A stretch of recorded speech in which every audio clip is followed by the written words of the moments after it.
This was without a doubt one of the most challenging clients I have ever worked on in my entire career. Before we get into it, I do just want to remind y'all, our job as professionals is to provide a service with the utmost respect and compassion and with zero judgment. We never really know what someone is going through. With that said, let's go ahead and talk about this client. So I'm going to go ahead and keep her identity private. So let's go ahead and call her Linda. So Linda calls me up one day, tells me that she has reached out to several other salons that have all turned her down. I asked her to give me a little bit of backstory. She had then explained that she had been in the hospital for about 3 weeks and had become extremely matted. This is what her hair looked like when she first came in. Here is a video just so you can hopefully see the severity of just how matted it was. This whole thing was one solid clump practically sticking out off the back of her head.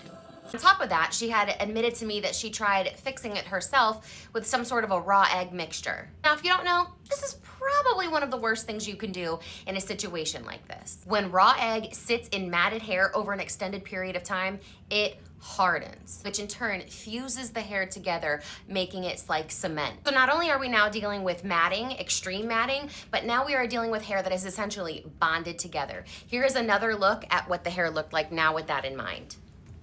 So on the first day, I worked on her for a little over 3.5 hours, continuously applying a thick, deep conditioning mask to hopefully create as much slip as possible. I also went in a pick, kind of like this one, and a comb that has a pick on the end like this. I also went in with these thinning shears. So she made it very clear that she did not want to cut her hair. So I did have to keep that in mind, but out of pure desperation, just trying to create as much progress as possible, I did end up going in and bringing up those knots with those thinning shears. Had her come back the very next day for a second session, and this time I needed help. A huge shout out to Zoe because I could not have done it alone, and even if I did do it alone, it would have taken a whole nother day. This poor woman was already suffering from a fresh hernia. Going through a whole nother day would have been unbearable, and I don't think we would have been able to complete the job. I don't think she could have handled it. So here is the beginning of day 2. You can tell that we have made a lot of progress. The whole knot is already dropped down, which means it's loosening up. As you can tell, there was still a lot of work